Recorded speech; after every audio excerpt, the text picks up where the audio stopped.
Buonasera a tutti, Giuseppe Algeri, segretario coordinatore della Fabi del gruppo Veneto Banca, banca che credo non abbia bisogno di molte presentazioni.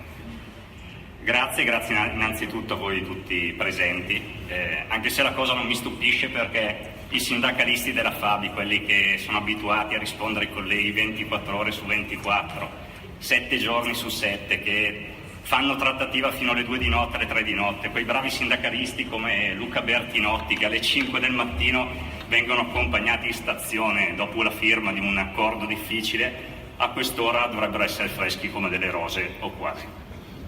È già trascorso un anno e mi sembra ieri quando in questa stessa sala ascoltavamo un'analisi accurata del nostro settore e del nostro futuro all'indomani delle fusioni, del ciclone Brexit, degli scandali di risparmio tradito di cui, ahimè, Veneto Banca, per cui lavoro, è stata una tra i principali attori protagonisti.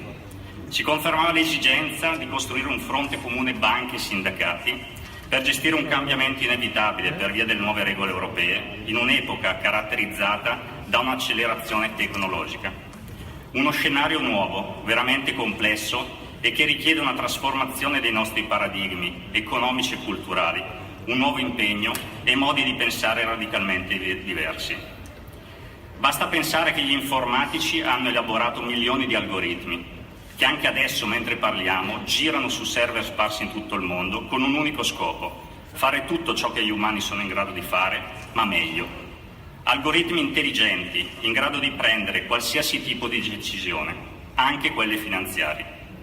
Ci stiamo interrogando, chiedendo se di fronte a tali cambiamenti, così radicali e veloci, il mercato riuscirà a rispondere con nuove opportunità o se sarà la fine del lavoro come lo conosciamo.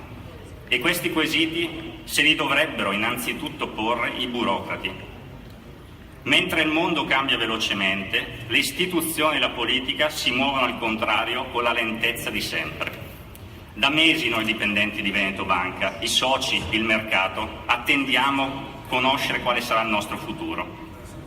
Per noi al momento non si pone il problema dell'anno che verrà, ma di che cosa sarà domani, in un clima di estrema incertezza che si ripercuote sull'attività di tutti i giorni, attività ormai caratterizzata esclusivamente dal tentativo di trattenere la clientela che inevitabilmente fugge. Ogni giorno si cerca di non cadere in una pericolosa depressione dalla quale guarire è veramente difficile.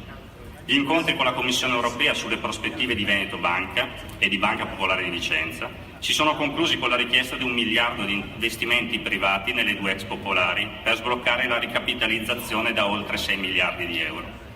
All'indomani del salvataggio lampo spagnolo del Banco Popolare, la responsabilità di un intervento per evitare la liquidazione delle Venete non può che cadere sulle grandi banche, con un intervento a cui, a quanto pare, finalmente si sta parlando concretamente in questi giorni.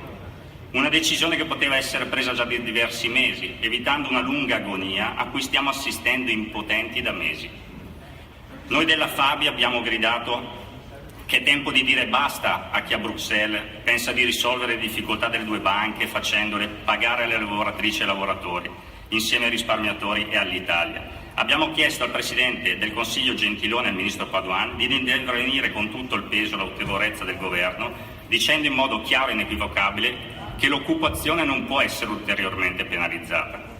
Il Governo pare cercare solo di prendere tempo, infatti non ci sono scadenze formali da rispettare, se non quelle alleggiate da certa stampa e dai tecnocrati di Bruxelles che probabilmente vorrebbero vedere in Italia lo scoppio di un'altra crisi finanziaria. Siamo allo stremo delle forze, sappiamo benissimo che solo una ricapitalizzazione, unita a un processo di risanamento, sarebbe in grado di rassicurare i depositanti e i possessori di obbligazioni segno. Ciò sicuramente avrebbe effetti positivi a catena su tutte le banche italiane. Qui in questa sede, di fronte a tutti voi, lancio un appello per nome e per conto di tutti i miei colleghi. Si decida e si decida in fretta. Voglio però richiamare un passaggio del comunicato unitario dello scorso 25 maggio, scritto dalle segreterie nazionali, che non posso che ringraziare per come stiano tenendo alto l'interesse sulla nostra difficile situazione. Il passaggio è questo: non si pensi di accettare soluzioni che per accontentare l'Europa prefigurino licenziamenti, sarebbe un suicidio per l'intero sistema.